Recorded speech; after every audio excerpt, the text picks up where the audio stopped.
wa ta'ala menjadikan syurga itu mahal, sebagaimana disebutkan di dalam hadis An-Nabi sallallahu alaihi wasallam, ala inna sil'atallahi ghaliyah, ketahuilah bahwa barang dagangan Allah, jadi kita dengan Allah ini semisal orang yang sedang bertransaksi jual beli.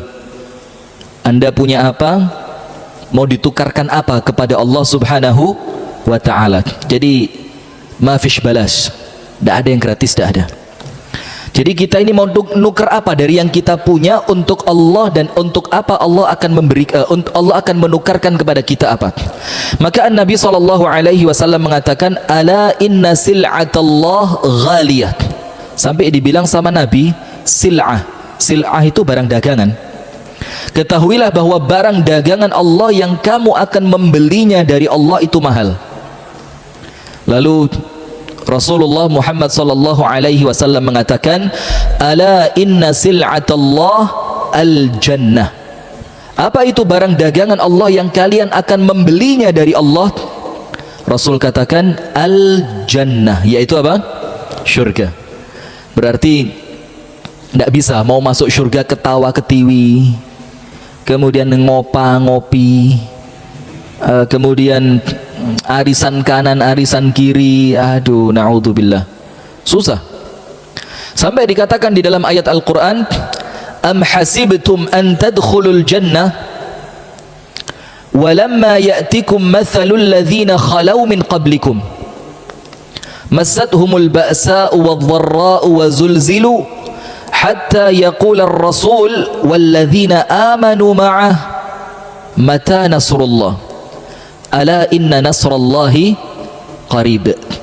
Jelas dalam ayat Al-Quran Allah itu dalam tanda kutip nantang kita supaya ndak petentang-petenteng, supaya ndak gaya tok, supaya ndak kemudian merasa pantas untuk masuk surga, supaya senantiasa kita itu sama Allah dipaksa untuk tawadhu, seakan-akan begitu ya. Jadi bukan makna aslinya, tapi apa namanya, makna apa, tersirat. Makna tersiratnya seperti itu, seakan-akan kita sama Allah dipaksa tawadhu. Sekuat apapun sholatmu, sehebat apapun puasamu, setinggi apapun pencapaianmu dalam mendekat kepada Allah, seberat apapun perjuanganmu, apa Allah katakan? Am hasibtum an tadkhulul jannah, apakah kamu mengira bakal masuk surga dengan semua itu? Walamma ya'tikum mathalul ladzina khalau min qablikum, sementara belum datang kepada kalian ujian yang telah Allah datangkan kepada orang sebelum kalian. Apa ujian itu? Massathumul ba'sa wadh-dharra wa zulzilu, mereka ditimpa kesulitan, mereka ditimpa peperangan, mereka ditimpa penyakit, sampai dibilang wa zulzilu. Zulzilu itu seakan-akan kalian Gusti Allah digoncangkan bumi di atas mereka. Jadi mereka datang kemanapun itu bumi seakan-akan tidak tenang dengan kedatangan mereka. Wazulzilu, dibikin susah sama Allah. Saking hebatnya ujian ini, siapa manusia tersabar di muka bumi? Siapa? Nabi Muhammad sallallahu alaihi wasallam. Sampai manusia tersabar di muka bumi, bersama pun dengan orang-orang hebat di sekeliling Nabi Muhammad, yaitu para sahabat, sampai mereka itu kesannya wis tidak kuat. Mereka ngomong apa? Mata nasrullah, ini pertolongannya Allah datangnya kapan? Sampai dalam menjelaskan ayat ini, pernah dalam satu hadis Rasulullah sallallahu alaihi wasallam muttaqi fi dhillil Ka'bah, itu duduk di bayang-bayang Ka'bah, jadi ngiyup gitu ya, ngiyup dari panasnya matahari di sisi Ka'bah yang itu teduh. Kemudian datang sahabat Nabi, ini sebelum hijrah ke kota Madinah. Datang sahabat Nabi ngomong, ya Rasulullah, ama tastansiru lana, kenapa tidak minta Allah untuk nolong kami? Kenapa kamu kesannya diem aja? Kenapa ini sahabat kita dibunuh, yang sebelah sana disiksa, yang sebelah sini diboikot, macam-macam. Ama tastansiru lana, kenapa tidak minta tolong sama Allah engkau ini? Terus apa Rasul katakan? Pasti Allah akan nolong kita, pasti. Walakinnakum qaumun musta'jilun, tapi kalian itu orang yang senengani kesusu. Semuanya itu minta serba apa? Instan, praktis. Sekali bergerak mau menang, sekali tahajud doanya mau dikabulkan, sekali puasa mau dapat mantu idaman. Lah, lu sepisan sekali. Dibanding dosa kita selama ini aja itu belum nutut buat busek. Terus kok minta bonus? Ini ibadah kita ini buat menghapus dosa saja belum cukup. Terus kok ternyata yang untuk nutup dosa saja belum cukup kita minta bonus. Bahasanya panjenengan beli minuman kaleng, itu duitnya gawe bayar minuman kaleng ini sik kurang tapi njaluk susu. Ya apa? Beli minuman kaleng, ini beli minuman di santri. Katakanlah santri ini harganya 5.000, katakan 5.000. Anda bayar 4.000. Tangewu, susu endi. Diapain sama yang jualan? Diapain sama yang jualan? Diguyu sama dilalap. Diketawain sama yang jual. Lo kamu ini bayar durung jangkep kok wes njaluk sosok. Tahajud kita, puasa kita, ngaji kita, sedekah kita hanya untuk nutup dosa saja itu durung. Kau wes njaluk mantu idaman, rumah tangga yang bahagia, anak yang solih dan solihah, suami yang setia, gak lirik kanan gak lirik kiri. Dari mana? Nah maka kemudian sampai Nabi SAW mengatakan pertolongan Allah datang. Tapi kalian ini orang-orang yang sukanya tergesa-gesa. Sampai Umar ibn Khattab radhiyallahu ta'ala anhu ketika akan meninggal dunia ditikam oleh siapa? Abu Lu'lu'ah al-Majusi. Namanya siapa? Fairuz. Namanya Fairuz. Jadi Fairuz ini dia terkenal pandai bikin belati. Suatu hari Umar ngomong sama Fairuz, Fairuz, kamu ini kan terkenal bikin belati, kenapa tidak bikinin buat saya? Apa kata Fairuz? Aku bikinkan untuk engkau wahai Umar belati yang tidak akan dilupain sama orang. Belati yang tidak akan dilupakan sama orang. Terus Umar ngomong apa? Adzunnu annahu sayaqtuluni. Aku mengira dia bakal bunuh saya dengan belati yang mau dia bikin. Akhirnya nanti belati itu tidak akan dilupakan sama manusia. Terus sahabat yang lain termasuk Abu Ubaidah ngomong apa? Amanaqtuluhu ya Umar hatta ma yaqtuluk. Kita bunuh aja duluan sampai dia tidak bunuh kamu. Apa kata Umar? Tidak boleh. Kenapa tidak boleh? Jangan sampai orang itu dibunuh hanya gara-gara prasangka. Masya Allah. Sudah akhirnya ditikam betulan di waktu sholat subuh, dibawa pulang ke rumah, kasih minum sama dokter susu. Ternyata susunya keluar dari leher, keluar dari perut, keluar. Kata dokter, mana raka illa mayyit, kami tidak lihat kamu kecuali bentar lagi berangkat sudah. Terus mulai orang-orang itu masuk minta nasihat sama Umar, gantian orang masuk. Salah satu di antara mereka yang datang itu laki-laki masih muda. Di depannya Umar puji-puji Umar, Masya Allah kamu ini begini, kamu begitu. Di tanganmu banyak negara-negara terbuka untuk agama Islam, Masya Allah. Ketika laki-laki itu mau pulang, dia ngomong, kamu beruntung Umar, kamu dijamin surga sama Rasulullah, ibadahmu luar biasa, kamu ini orang dekatnya Rasulullah. Terus Umar bilang apa? Waihak, celaka kamu. Untuk Umar ini, kata Umar, kalau saja pahalanya sebanding dengan dosanya, itu sudah bagus. Subhanallah, antum lihat manusia sekelas siapa? Umar. Kalau saja pahalanya Umar itu nanti sebanding dengan dosa yang dilakukan Umar, itu sudah bagus, kata Umar. Lah terus kita ini diantara dua, lek gak ibadah elek apik tapi sombong. Diantara dua, lek gak elek kan gak mungkin sombong ya. Kalau bagus dikit sombong. Nah kita lanjutkan. Kemudian ketika Rasulullah duduk di bayang-bayang Ka'bah tadi, apa yang terjadi? Sahabat minta tolong supaya Allah nolong mereka. Rasul bilang nabi-nabi zaman dulu itu ada yang digeraji jadi dua, ndak murtad. Ada yang ditamsil. Tamsil itu dipoto satu-satu itu diamputasi, mutilasi. Allah ya Rabb, dimutilasi. Saya ngetes aja, dimutilasi sampai habis, dan itu tidak menjadikan mereka keluar dari agama Islam. Tapi kalian ini umat yang apa kata Rasulullah? Tergesa-gesa, mintanya serba yang praktis, serba yang instan. Sampai sekarang ini sampai keluar metode baca Quran 2 jam lancar. Ilmu nih sopo ini pak? 2 jam lancar itu loh. Ini orang cari bisnis saja ini. Dah ada ngaji 2 jam lancar. Angkat tangan, mana yang lulus? Yang pernah ikut 2 jam lancar? Susah Pak, tidak bisa. Nah sudah, kita lanjutkan. Sementara datang kepada orang-orang sebelum kalian, itu ujian yang sampai seakan-akan bumi itu goncang di atas mereka. Sampai Nabi Muhammad dan para sahabat yang sabar-sabar, itu ngomong apa? Ini pertolongannya Allah datangnya kapan?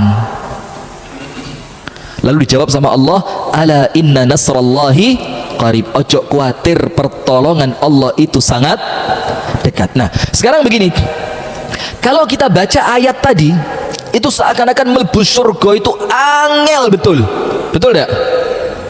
Yang Rasul bilang dagangannya Allah mahal, ibadah kita tidak cukup buat bayar. Ada seorang laki-laki dari Bani Israel, ibadah mulai lahir procot sampai mati tidak pernah maksiat.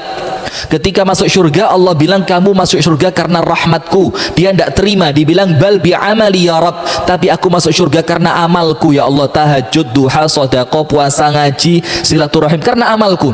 Allah bilang tidak, kalau karena amalmu itu yang kamu lakukan buat membayar nikmat separuh mata belum cukup. Buat membayar nikmat separuh mata. Maka Imam Nawawi itu mengatakan orang ibadah itu 3 bentuknya. Ini penting antum tulis. Orang ibadah itu bentuknya berapa? 3 dalam kitab Syarah Sahih Muslim. Yang pertama, ibadatul abid, ibadahnya budak. Ibadah karena takut kepada tuannya. Itu ibadahnya budak. Jadi dia ibadah sekedar takut ancaman neraka, wis ikut tok. Itu ibadatul abid. Bagus. Ya enggak apa-apa sih, enggak apa-apa. Yang kedua, ibadatut tujar, ibadahnya pedagang. Ibadah itu hitung-hitungan. Lek ngei 10.000 dilipat gandakan 10 tadi 100 lek tak kayak noping telu oleh telu ngata. Ini ibadahnya apa? Tujar. Jadi sholat pun hitung-hitungan. Salat hitung-hitungan, sedekah hitung-hitungan, puasa hitung-hitungan, baca Quran. Oh saya tadi baca Qul huwallahu ahad, satu hurufnya satu kebaikan, satu huwa 4, Allah 3, berarti 7. Bayangin ini ibadahnya apa? Tujar.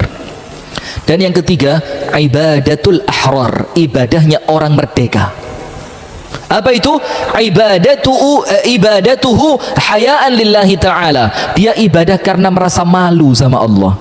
Dikasih hidup, dikasih keluarga, dikasih sehat, dikasih bahagia, dikasih tenang, dikasih teman yang baik, dikasih pekerjaan yang mudah, maka dia ibadah itu bentuknya apa? Bentuk syukur kepada Allah. Dan Rasulullah lihat ketika sholat tahajud sampai kakinya apa? Bengkak. Dalam riwayat yang lain dibilang apa? Tafattarat. Tafattarat itu bukan bengkak tapi pecah. Lalu ibunda Aisyah protes, bilang kenapa kamu ibadah sampai seperti itu? Dosamu sudah diampuni, baik yang lalu maupun yang akan datang. Apa Rasul katakan? Afala akuna abdan syakura, tidakkah pantas aku menjadi hamba yang pandai bersyukur? Artinya apa?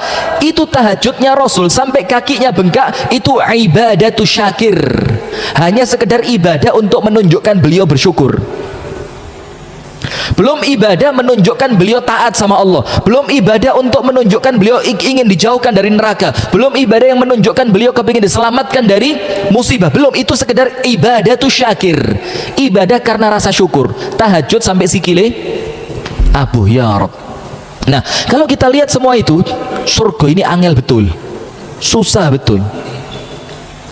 Sampai 3 orang yang pertama kali masuk neraka, kita semuanya tahu kan hadisnya. Yang pertama orang yang mati syahid, yang kedua orang yang baca Qur'annya bagus, yang ketiga orang yang gemar sedekah. Ternyata 3 orang ahli ibadah luar biasa ini masuk nerakanya pertama. Ngalah-ngalahin Fir'aun, ngalah-ngalahin Abu Lahab. Awwalu man tusya'aru bihimun nar. Mereka itu orang yang pertama kali nyicipin panasnya api neraka. Kenapa Mujahid? Ternyata setelah Allah bangkitkan dia jihad bukan untuk Allah tapi supaya dibilang pemberani. Masalah niat. Kenapa ahli baca Al-Quran? Karena dia baca Quran bukan untuk Allah tapi supaya dibilang qari. Kenapa mutasaddiq? Supaya dia dibilang apa? Jawad, dermawan. Nah kalau kita lihat semua ini Pak, surga itu angel betul. Tapi lihat di sisi yang lain, ada seorang perempuan ngasih minum seekor anjing masuk surga. Ada laki-laki lewat suatu jalan, di jalan itu ada ranting, kemudian ranting berduri itu sama laki-laki tadi diapain? Fa'akharaha 'anit tariq, dijauhkan dari jalan supaya orang jalannya lancar. Masuk mana? masuk surga. Ada seorang laki-laki yang menyedekahkan 1 pohon kurma, apa Rasul katakan? Allah gantikan untukmu kebun kurma di surga. Kok gampang men? Lah terus panjenengan milih yang angel apa yang gampang? Milih yang mana? Milih yang gampang. Tidak bisa masuk surga, angel, susah. Milih yang susah atau yang gampang? Nah sekarang begini Pak, karena rahman dan rahimnya Allah, karena kasih sayangnya Allah. Ini pertanyaan dulu, pertanyaan dulu. Kenapa sesekali surga itu terlihat susah betul untuk diraih, tapi di kesempatan yang lain kesannya mudah betul dapat surga? Kenapa? Apa? Enggak, kenapa? Ikhlas itu tidak menjawab pertanyaan. Jadi kenapa sesekali sama Allah surga itu digambarkan berat banget, sesekali cuma ngasih minum anjing masuk surga padahal dosa besar, sesekali minggirkan gangguan dari jalan masuk surga, sesekali sedekah kurma masuk surga? Kenapa? Sesekali berat, sesekali mudah.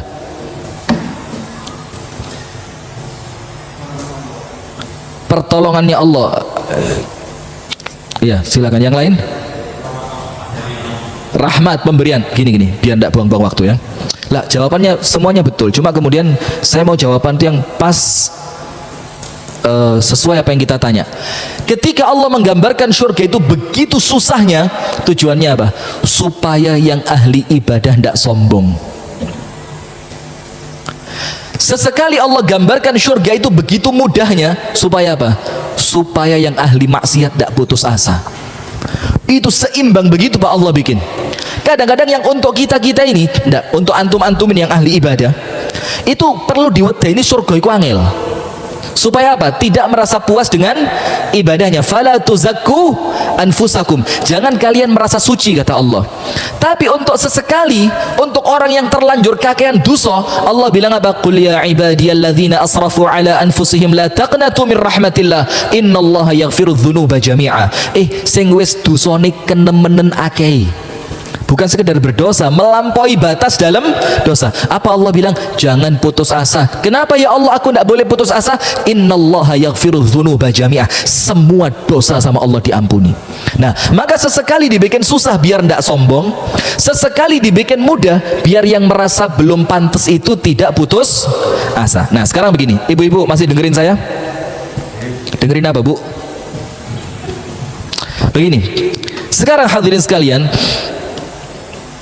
karena rahman dan rahimnya Allah, dan ini subhanallah hadirin, kalau antum mau mikir ya menyendiri 10 menit, seperempat jam malam gitu ya, sendirian, tidak ada orang, tidak tahu istri, tidak tahu anak, tidak tahu siapapun, tidak tahu orang tua, tidak tahu teman, sendiri aja, terus mikir bahwa rahmat Allah yang antum terima itu sangat-sangat luar biasa, itu kemudian antum akan merasa kalau tidak ibadah itu isin, kalau tidak ibadah itu sampai apa? Sampai malu. Rahmatnya Allah sama kita ini hadirin wes luar biasa, terlalu besar. Allah kasih sama kita ini subhanallah, semua yang kita butuh Allah kasih. Antum tidak pernah doa kan, minta mata sama Allah, minta telinga sama Allah, minta oksigen untuk sehari ke depan, tidak pernah minta kan, sama Allah dikasih. Luar biasa. Nah maka setelah kemudian, karena rahman dan rahimnya Allah, maka Allah kasih untuk kita beberapa amalan yang amal itu ringan betul, tapi dari amal yang ringan ini Allah kasih buat kita hadiah surga. Amalannya ringan betul, tapi dengan amalan yang ringan ini Allah kasih hadiah apa? Allah kasih hadiah surga. Nah, di malam hari ini saya akan cerita secara khusus, kita fokuskan pada zikir. Pada apa? Zikir. Kita akan khususkan pada poin zikir. Begini hadirin sekalian, zikir ini, coba angkat tangan siapa di antara manusia yang tidak bisa zikir? Coba angkat tangan yang merasa dirinya tidak bisa zikir. Angkat tangan. Ibu-ibu bisa? Ibu-ibu zikirnya apa? Ghibah ya? Ibu-ibu zikirnya apa? Tidak ada orang tidak bisa zikir. Sampai dalam kitab Az-Zuhud punya Al-Imam Ibnul Mubarak, beliau itu pernah ketika pulang perang itu lewat padang pasir, ada tenda kecil betul, lampunya redup. Maka ketika Al-Imam Al-Hasan Al-Basri kepingin tahu siapa gerangan pemilik tenda kecil ini, Ketika Al-Imam Al-Hasan Abdullah bin Al-Mubarak mendekati tenda itu, apa yang terjadi? Di dalamnya itu sebelum dia masuk terdengar seorang laki-laki yang lisannya tidak putus dari mengucapkan alhamdulillah sepanjang malam. Setelah masuk waktu pagi, Abdullah bin Al-Mubarak ini izin untuk masuk. Boleh tidak saya masuk? Kata penghuni tenda itu, ya silakan masuk. Gambarannya Abdullah bin Al-Mubarak, laki-laki ini zikirnya sepanjang malam itu hamdalah terus. Maka gambarannya apa? Ini orang kaya raya yang sedang kepingin miskin saja, kepingin nyoba ngerasa no ya apa jadi wong melarat itu kan. Sekarang ada acara TV tuker nasib itu kan, yang orang kaya masuk rumahnya orang miskin masuknya rumah orang kaya. Itu yang kesian yang miskin itu. Kalau yang kaya 3 hari di rumahnya orang miskin meneh mulai balik sugih. Kalau orang miskin masuk rumahnya orang kaya 3 hari balik. Nah, itu acara tidak masuk akal belas, dan panjenengan suka acara-acara begitu, seneng. Ternyata orang miskin masuk rumahnya orang kaya, nyetek lampu sewengi gak turu-turu, cetak. Dan itu untuk kita menarik, padahal tidak ada manfaat sama sekali. Nah sudah dipikir oleh Abdullah bin Al-Mubarak, ini laki-laki mesti sogih luar biasa, hebat, top, fisiknya sempurna. Ketika dia masuk kaget, fa idza bi rajul maqtu'ul yadain maqtu'ur rijlain khafiful basar wa yasma' qalilan. Ternyata di dalam tenda tadi seorang laki-laki tangannya putus dua-duanya, kakinya putus dua-duanya, matanya lemah, telinganya lemah. Tambah kaget Abdullah bin Al-Mubarak ini.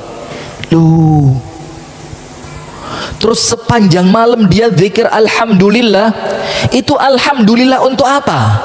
Apakah untuk tangan yang putus? Apakah untuk kaki yang putus? Apakah untuk mata yang lemah? Apakah untuk telinga yang lemah? Kok alhamdulillah gak mandek sepanjang malam? Ternyata apa? Al-Imam Abdullah ibn Mubarak, atau saya lupa antara Abdullah bin Al-Mubarak atau Al-Hasan Al-Basri, tanya, kamu itu saya dengar sepanjang malam alhamdulillah tidak berhenti, saya kira kamu ini orang luar biasa hebatnya, badanmu sempurna, segala macam kamu punya, ternyata tendamu tidak ada isinya, cuma lilin kecil yang redup luar biasa, dan tanganmu putus dua-duanya, kakimu putus dua-duanya, matamu lemah, telingamu lemah. Wa ala ma tahmadullah ta'ala. Terus kamu mengucapkan alhamdulillah itu untuk apa? Dengerin jawabannya. Ahmadullah tiwalal laili ashkuruhu ala an abqali lisanan adhkuruhu bih. Aku memuji Allah sepanjang malam, aku bersyukur kepada Allah sepanjang malam.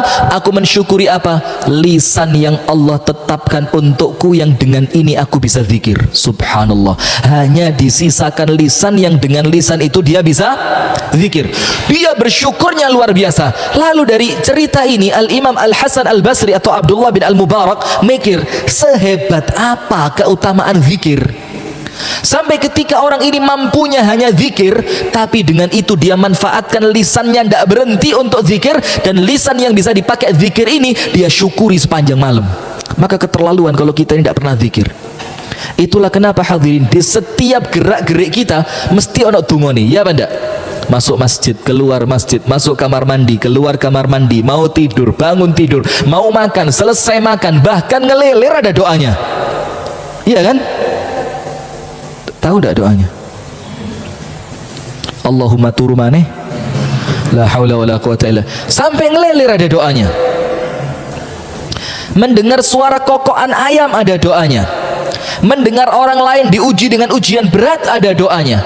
Pakai baju baru ada doanya. Melepas baju ada doanya. Melihat bulan baru ada doanya.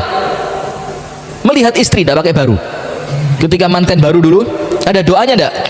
Pegang ubun-ubunnya kemudian didoain kan? Kenapa semuanya dibikin ada doanya? Allah maksa kita supaya lisan kita tidak putus dari zikir. Nah sampai Al-Imam Al-Hasan Al-Basri bingung, ini gerangan apa keutamaannya zikir, sebesar apa kehebatannya zikir, sampai orang ini sekedar bisa zikir itu memuji Allah, terima kasihnya sepanjang malam tidak putus. Nah itu yang mau kita ceritain sekarang. Ada seorang laki-laki tua renta, dalam hadis yang sahih datang kepada An-Nabi SAW, kemudian laki-laki itu ngomong begini, ya Rasulullah, inna syara'i al-islami qad kathurat alai. Ya Rasul, syariat Islam ini untuk saya mulai terlalu banyak. Tiap hari turun syariat baru, tiap hari turun sunnah baru, tiap hari ada kewajiban baru. Sementara saya laki-laki tua yang tidak kuat kalau dituntut mengamalkan semuanya. Sudah, maka laki-laki ini ngomong, faj'alli amalan atashabbathu bih. Maka ya Rasul, pilihkan untukku amalan yang amalan itu aku jadikan pegangan. Dalam riwayat yang lain dikatakan, yang dengan amalan itu akan menutup kekurangan amal lain yang tidak mampu saya amalkan. Jawabannya Rasul singkat, padat, jelas, aplikatif. Maka jadi orang itu mbok yo sing solutif. Ngerti solutif? Jadi kalau ada kabel yang suwek itu biasa disolutif. Sudah, lanjut. Apa Rasul katakan? Ij'al lisanaka ratban min dzikrillah. Laki-laki tua, jadikan lisanmu tidak pernah putus dari zikir. Dan amalan zikir ini menjadikan apa? Orang itu mampu dan pahalanya besar dan menutup amal lain yang tidak mampu dia amalkan. Nah, sekarang saya bacakan satu hadis, yang hadis ini merupakan hadis yang sahih. Disebutkan di sini, kita baca ba'dal adzan insyaallah.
Bismillah, alhamdulillah, salatu wassalamu ala rasulillah wa alihi wa sahbihi wa man walah wa ba'd.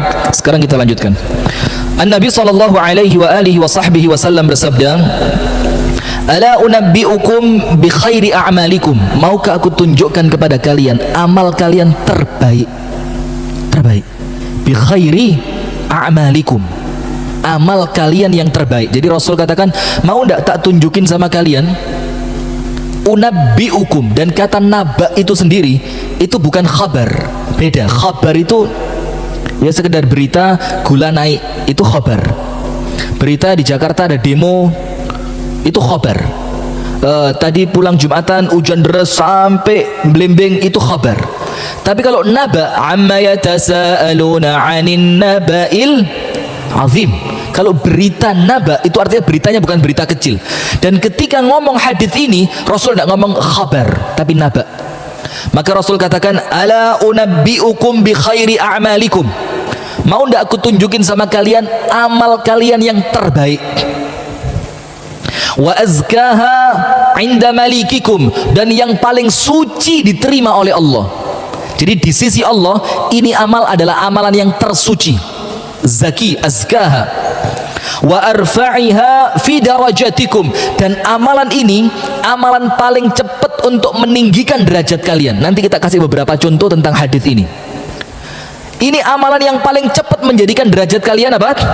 Tinggi. Wa khairin lakum min infaqiz zahabi wal wariq, dan lebih bagus dibandingkan kalian sedekah emas atau perak. Subhanallah. Pernah sedekah Mas? Mas Tejo, Mas Rudi, lebih bagus dibanding kalian sedekah emas dan perak. Wa khairin lakum min an talqaw aduwakum fatadribu anaqahum wa yadribu anaqakum. Dan lebih baik dibandingkan kalian ketemu musuh dan dia pukul leher kalian dan kalian pukul leher dia.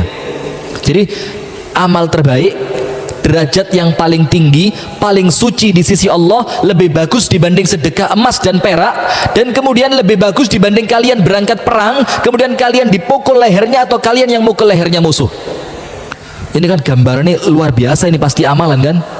Amal terbaik, tertinggi derajat, terindah di mata Allah, lebih hebat dibandingkan orang yang berangkat jihad dan infak emas dan perak. Apa itu amalannya? Qalu bala ya Rasulullah, betul ya Rasul, kami mau engkau beritahu amalan itu. Apa amalannya? Apa Rasul katakan? Zikrullah, zikir kepada Allah. Coba subhanallah, zikir kepada Allah. Nah sekarang kita lihat Rasulullah SAW saking pentingnya zikir ini. Antum lihat dalam surah Al-Kahfi, Allah Ta'ala berfirman, wasbir nafsaka ma'al ladhina yad'una rabbahum bilghadati wal 'ashiyyi yuriduna wajha wa la ta'du 'aynaka 'anhum turidu zinatal hayatid dunya wa la tuti' man aghfalna qalbahu 'an dhikrina wattaba'a hawahu wa kana amruhu furuta. Semua kemaksiatan sebab awalnya satu, meninggalkan zikir. Wis semuanya. Sebab kelalaian, sebab kesesatan, sebab kemaksiatan, nomor satu pintu pembukanya, maka likulli syai'in bad'un, segala sesuatu itu mesti ono pembukaan nih, ada awalnya. Dan awal dari semua bentuk kemaksiatan, semua bentuk pengingkaran, semua bentuk kesesatan, awalnya apa? Meninggalkan zikir. Sekarang antum lihat artinya. Bersabarlah dirimu wahai Muhammad bersama orang-orang yang senantiasa zikir kepada Allah di waktu pagi dan petang. Jadi lihat, Nabi Muhammad SAW manusia terbaik, manusia paling takwa, manusia paling hebat, manusia paling kenal sama Allah, manusia paling ibadah, disuruh apa? Sekedar duduk bareng ahli zikir. Ini merupakan keutamaan zikir yang luar biasa. Sampai ahli zikir itu Nabi Muhammad suruh duduk bareng mereka.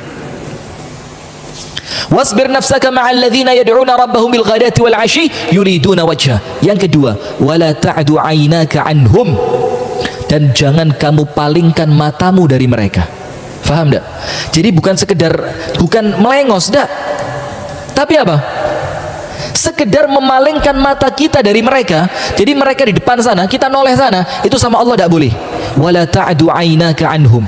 Kenapa? Turidu zina, karena kepingin mendapatkan perhiasan dunia. Maka dikatakan orang yang lalai dari zikir itu biasa hatinya hubbud dunia, pasti, tak mungkin tak. Karena Allah katakan di sini apa? Allah katakan wala ta'du 'ainaka 'anhum, jangan kau palingkan matamu dari mereka, turidu zinatal hayatid dunia, karena kepingin dunia. Kemudian Allah bilang apa? Wala tuti' man aghfalna qalbahu 'an dzikrina, dan jangan kamu ikuti, kamu taati, kamu temani, kamu duduk bareng mereka. Jangan. Siapa itu? Man aghfalna qalbahu 'an dzikrina, orang yang hatinya kami bikin lalai dari zikir kepada kami. Ingat, antum tahu Al-Quran kan? Al-Quran mushafin. Ada orang kan tidak bisa baca Quran, bukan tidak ngerti abata sajaha khoda, tapi apa? Tidak mau menyempatkan diri baca Quran. Ada tidak? Ada. Bahkan mohon maaf, ada di antara kita, tidak usah angkat tangan, tidak usah, yang wis gak ngaji belas saulan. Tidak usah angkat tangan, tidak usah. Kelihatan kok, dari muka itu kelihatan, biasanya kelihatan. Saulan gak ngaji belas, ada. Dan mohon maaf, bukan anda tidak mau ngaji, tapi Quran tidak mau anda baca. Quran itu yang tidak mau anda baca, karena Quran itu ngerti kemuliaanku akan aku berikan kepada siapa. Itu Quran pele-pele, Pak. Maka ketika anda tidak mampu meluangkan waktu untuk baca Al-Quran, bukan anda yang tidak mau baca, Quran tidak mau anda baca, tidak mau. Sama dengan zikir, orang yang Allah karuniakan lisannya untuk pandai zikir, itu orang pilihan. Tidak semua orang lisannya itu oleh Allah diindahkan dengan zikrullah. Tidak semua orang loh. Ada orang itu Pak, lisannya dibikin kotor dengan na'udzubillah, kalimat-kalimat misuh-misuh itu, na'udzubillah.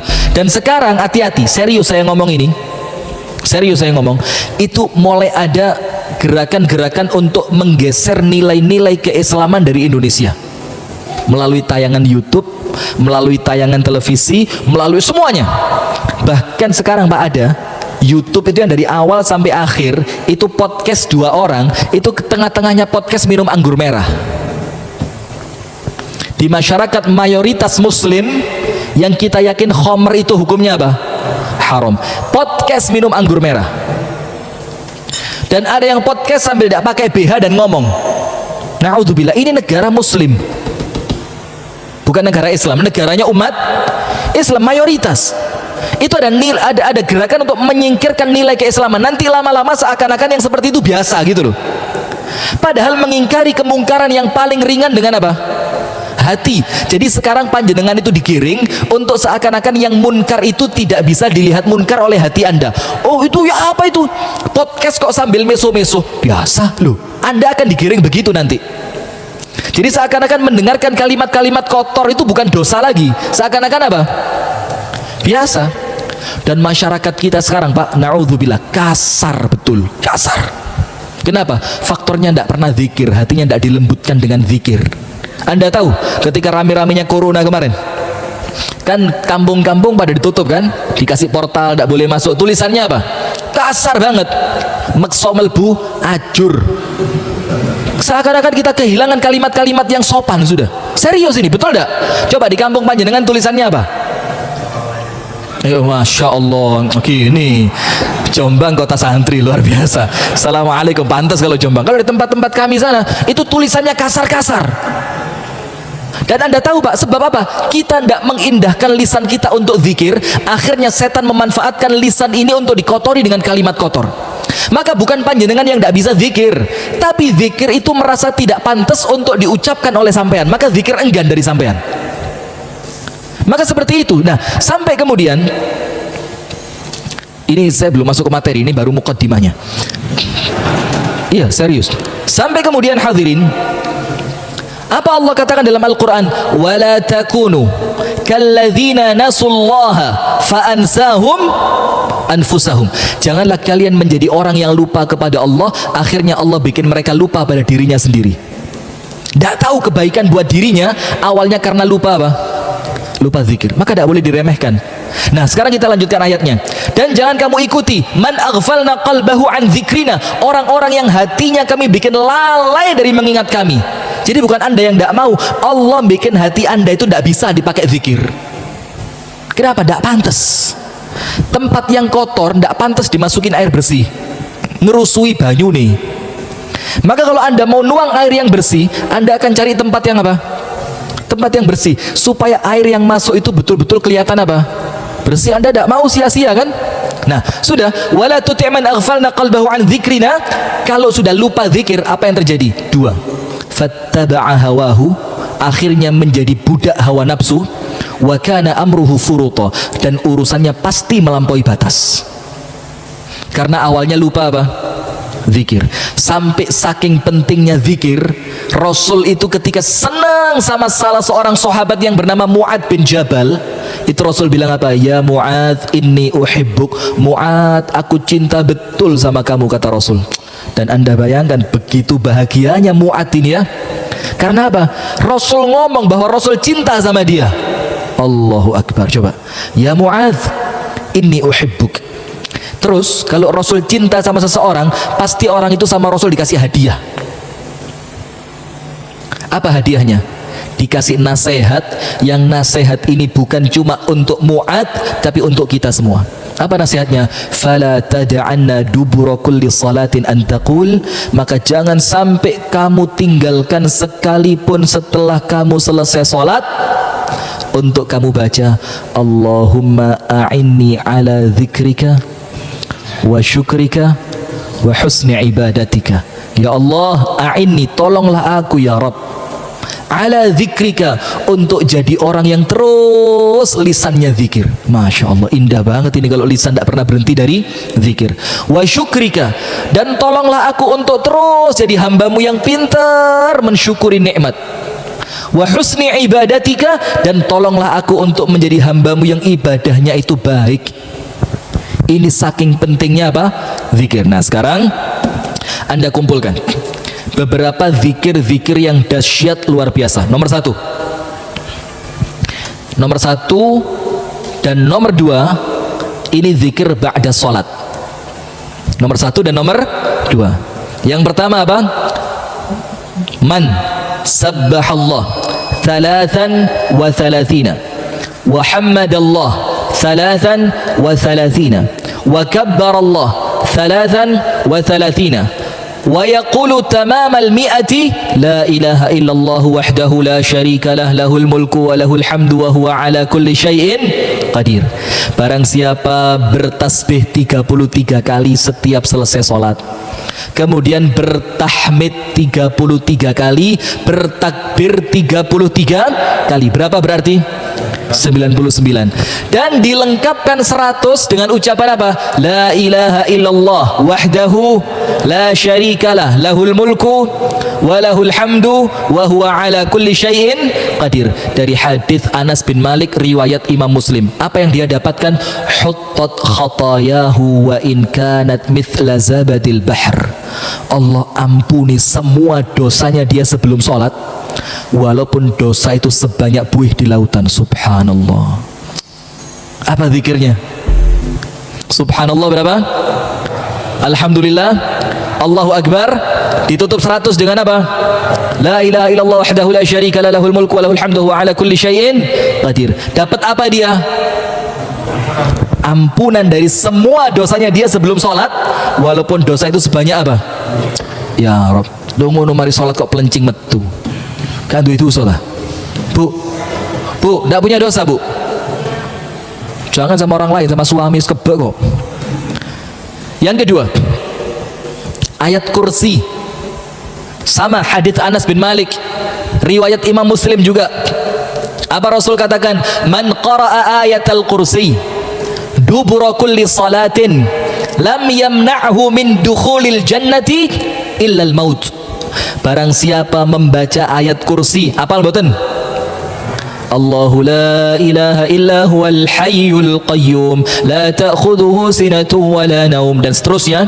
Baca ayat kursi setiap selesai sholat fardu. Apa Rasul katakan? Tidak ada yang menghalangi dia untuk masuk surga kecuali belum datangnya kematian. Artinya apa?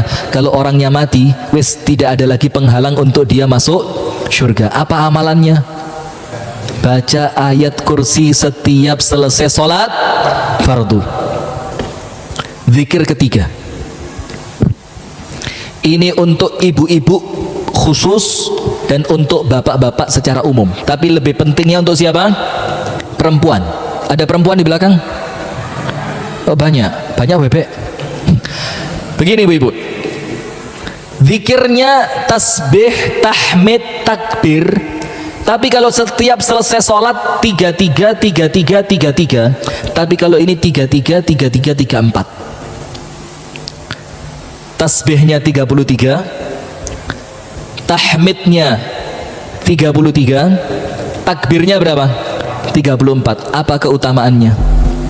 Dan dibacanya kapan? Ini hadis Rasul nasihatkan kepada putri Rasulullah yang tercinta. Siapa putrinya Nabi yang paling dicintai? Siti Fatimah. Jadi Siti Fatimah itu pernah ketika Nabi Muhammad mau meninggal dunia, itu nangis kemudian senyum. Ibunda Aisyah lihat dari jauh. Karena mohon maaf jangan salah paham, yang merawat Rasul menjelang kematian itu bukan ibunda Aisyah tapi Siti Fatimah. Yang ngelap keringetnya, yang ngambilin apa yang Rasul pengen diambilin itu Siti Fatimah. Maka ketika semakin parah penyakitnya Rasulullah untuk meninggal dunia, itu Fatimah dibisi. Dibisi yang pertama nangis gerung-gerung. Ketika dia sedang menangis dipanggil lagi sama Rasul, sini Fatimah, dibisi lagi. Kemudian tersenyum dan tertawa. Ibunda Aisyah kepo dalam tanda kutip, pengen tahu opo Fatimah ini. Dan antara Ibunda Aisyah dan Siti Fatimah, tua mana? Lebih berumur Siti Fatimah. Jadi putrinya Rasul lebih berumur dibanding istrinya Rasul. Masya Allah ya. Panjenengan kalau bisa monggo bismillah. Nah sudah. Setelah Rasulullah wafat, ditanyakan sama Siti Fatimah, Fatimah, sebelum Nabi meninggal, kamu dibisiki dan kamu nangis, kemudian dibisiki lagi terus tersenyum dan tertawa. Apa itu bisikannya apa? Dibilang, Rasul mengatakan, sebentar lagi Rasul mau meninggal. Nangis tidak kuat. Coba, jangankan Rasul, kita, bapak kita saja ngomong, nak, telung menit engkas aku mati. Ya apa kira-kira? Takon, sik Pak Ajo disik, sertifikat disimpen di endi? Wah, apa? Nangis Siti Fatimah. Kemudian setelah itu kamu dibisikin dan kamu tersenyum dan tertawa. Apa sebabnya? Rasul mengatakan, aku adalah keluarganya Rasul yang pertama kali bakal nyusul Rasulullah. Maka Siti Fatimah meninggal percis 6 bulan setelah Rasulullah meninggal. Dan itu membahagiakan. Kenapa? Bakal kembali ketemu dengan siapa? Rasulullah. Maka itulah salah satu dalil dari para ulama, kalau arwahnya orang baik di kuburan bakal ketemu. Arwahnya orang baik di kuburan bakal ketemu. Dibilang sebentar lagi kamu mati malah senang. Coba kalau panjenengan bapak mau meninggal, dibisina aku mariki mati. Ojo pak, tapi kau nyusul pertama kali, yo tambah ojo mana pak? Ruwetnya kita begitu. Nah sudah, ini wasiat diberikan kepada Siti Fatimah ketika apa? Siti Fatimah itu merasa capek kerja, putrinya Nabi, tidak punya pembantu. Tahu roha? Roha itu gilingan gandum yang terbuat dari 2 batu tebal. Itu diputar untuk giling gandum jadi tepung, dan itu berat. Itu Siti Fatimah tiap hari ngerawat kudanya Ali bin Abi Thalib, membersihkan rumah, masak semuanya, sampai kulitnya kasar. Mau ngomong sama Rasul minta pembantu, karena tadi pagi dapat berita Rasul dapat pembantu, dapat budak.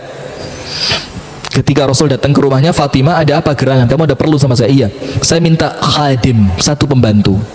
Apa Rasul katakan? Aku kasih buat kamu yang lebih baik dari pembantu. Itu orang tua yang baik begitu kan? Anaknya minta sesuatu diberi yang lebih baik. Tidak dikasih pembantu. Apa itu yang lebih baik dari pembantu? Sebelum kamu tidur, idza akhadtuma madja'akuma, kalau kalian berdua telah sampai di atas kasur untuk tidur, faqula qabla naumikuma, maka ucapkan sebelum kalian berdua tidur zikir, fasabbih 33 wa hamidillah 33 wa kabbirillah 34. Zikirlah subhanallah 33, alhamdulillah 33, Allahu akbar 34. Apa Rasul katakan? Untuk orang yang zikir ini sebelum tidur, apa yang dia dapatkan? Itu lebih baik untuknya dibandingkan mendapat seorang pembantu. Artinya apa? Pekerjaan rumah insya Allah ringan dan mudah. Itu zikir yang ketiga. Zikir yang keempat, ringan. Kita kasih yang ringan-ringan supaya bisa diamalkan, nggih. Tapi yang mana? Jangan cuma didengar tapi diapain? Diamalkan. Ringan. Panjenengan apalkan? Raditu billahi rabba wa bil islami dina wa bi Muhammadin sallallahu alaihi wasallam nabiyya. Ingat ini. Ya bukan cuma ingat, apal. Zikir ini, Pak. Man qalaha hina yusbiha 3 wa hina yumsiya 3, barang siapa membaca raditu billahi rabba wa bil islami dina wa bi Muhammadin sallallahu alaihi wasallam nabiyya, pagi hari 3 kali, sore hari 3 kali, apa yang dia dapatkan? Nanti di hari kiamat Allah pasti ridho sama dia. Allahu akbar. Zikir kayak gini sampai tinggal. Ringan atau berat? Ringan atau berat? Nemen ringannya. Bahkan boleh dilakukan sambil nyetir, boleh dilakukan sambil goreng tempe, boleh dilakukan sambil nunggu cucian, boleh dilakukan sambil setrika. Boleh enggak, Bu? Boleh enggak? Boleh. Ucapkan pagi, raditu billahi rabba wa bil islami dina wa bi Muhammadin sallallahu alaihi wasallam nabiyya, raditu billahi rabba wa bil islami dina wa bi Muhammadin sallallahu alaihi wasallam nabiyya, raditu billahi rabba wa bil islami dina wa bi Muhammadin sallallahu alaihi wasallam nabiyya. Pagi 3, sore 3. Nanti kalau panjenengan meninggal dunia, bangkit di hari kiamat dalam keadaan Allah ridho sama panjenengan. Nomor 1 zikirnya apa tadi? Subhanallah setiap selesai sholat, dosa diampuni. Yang kedua ayat kursi setiap selesai sholat, pasti masuk surga. Yang ketiga apa? Sebelum tidur, subhanallah, alhamdulillah, Allahu Akbar. Allahu Akbarnya berapa?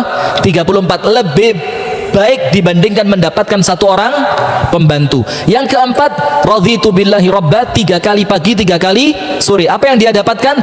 Pasti nanti bangkit di hari kiamat dalam keadaan Allah ridho kepadanya. Penutup terakhir, satu penutup, tambah satu bu ya, tambah berapa bu? Bu, wih masya Allah, angel wis angel. Tambah berapa bu? Terserah. Wih, tambah satu. Ini sudah sering disampaikan, tapi ini merupakan perkara yang paling baik untuk terus diulang. Paling baik. Sampai para sahabat Nabi itu kalau ngingetin temennya, ngingetin sahabatnya yang lain, itu sampai dibalen-baleni, sampai yang dinasihati bosan. Ada hadisnya. Ada seorang laki-laki ya'idhu akhahu fil haya'i, mengingatkan saudaranya tentang rasa malu. Terus ini sudah hampir setengah jam kalau bahasa kita ngomongin mes itu, sing isin dadi wong, sing isin dadi wong, sing isin dadi wong. Terus sampai sama sahabat yang lain mau diingetin, wes ojo isin terus. Apa Rasul katakan? Da'hu, biarin dia, betul itu betul.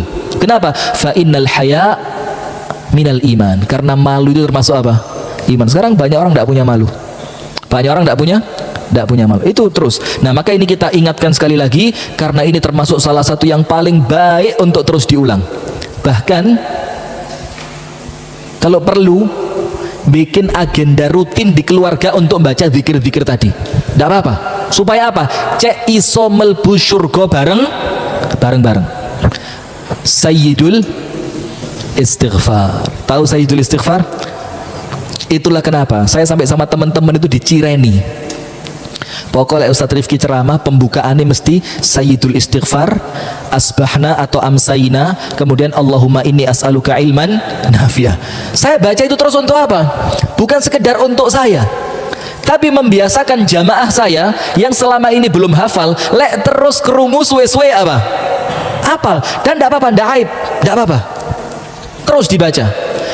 Ini normalnya pagi satu, sore satu, tapi diperbanyak tambah bagus. Sayyidul istighfar. Apa itu?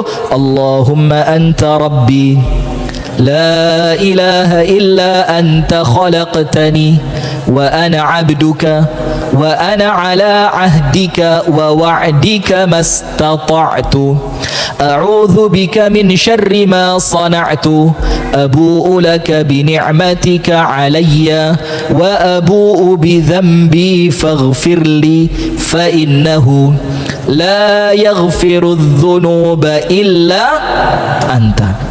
Apa Rasul katakan? Man qalaha hina yusbiha muqinan biha thumma yamutu qabla an yumsiya fahuwa min ahlil jannah. Barang siapa membacanya di waktu pagi, ngerti isi dan faham kandungannya, yakin kandungannya, apa yang dia dapatkan, kemudian dia mati sebelum sore, pasti masuk surga. Enteng atau berat? Enteng atau berat? Dan berikutnya Rasul katakan, wa man qalaha hina yumsiya muqinan biha thumma yamut qabla an yusbiha fahuwa min ahlil jannah. Barang siapa bacanya sore kemudian mati sebelum pagi, maka pasti dia jadi penghuni surga. Maka sekarang yang kita sampaikan berapa zikir? 5. Yang paling penting salah satunya Sayyidul istighfar, karena kita itu meninggalkan diantara dua waktu ini, leka isu ya sore, leka awan ya bengi, kan begitu. Maka dicegat, isu diwoco, sore diwoco. Bahkan kalau perlu kita punya orang tua yang sakit, tidak bisa bangun, itu ditalkin di telinganya Sayyidul istighfar setiap pagi sama sore. Boleh Ustadz? Boleh, untuk ngajarin dia supaya dia baca, supaya dia istiqomah. Karena kalau dia nanti mati dan dia selesai membaca itu, tempatnya di mana? Surga. Maka jangan sampai lupa, nomor 1, setiap selesai sholat subhanallah, alhamdulillah, Allahu Akbar 33 semua, digenapkan 100 la ilaha illallah wahdahu la syarikalah, lahul mulku wa lahul hamdu wa huwa ala kulli syai'in qadir. Allah ampuni semua dosa, walaupun dosa itu sebanyak buih di lautan. Nomor 2, setiap selesai sholat fardu jangan lupa membaca ayat kursi. Apa keutamaannya? Tidak ada yang menghalangi dia untuk masuk surga kecuali belum datangnya kematian. Artinya kalau orangnya mati pasti masuk surga. Yang ketiga, sebelum tidur ibu-ibu ya, kalau tidurnya di masjid juga boleh dibaca sekarang, baca aja sekarang. Subhanallah 33, Alhamdulillah 33, Allahu Akbar berapa? 34 kalau sebelum tidur. Maka itu meringankan pekerjaan rumah tangga, lebih bagus daripada seorang pembantu. Kemudian yang keempat, apa yang keempat tadi? Raditu billahi rabba wa bil islami dina wa bi Muhammadin sallallahu alaihi wasallam nabiyya. 3 kali pagi, 3 kali sore. Apa yang dia dapatkan nanti? Pasti kalau dia dibangkitkan di hari kiamat, Allah ridho sama dia. Dan terakhir, jangan lupa sayyidul istighfar. Itu yang dapat kami sampaikan, semoga ada manfaatnya. Kami kembalikan kepada Ustadz Hasan untuk penutup. Barakallahu fikum wa jazakumullahu khairan.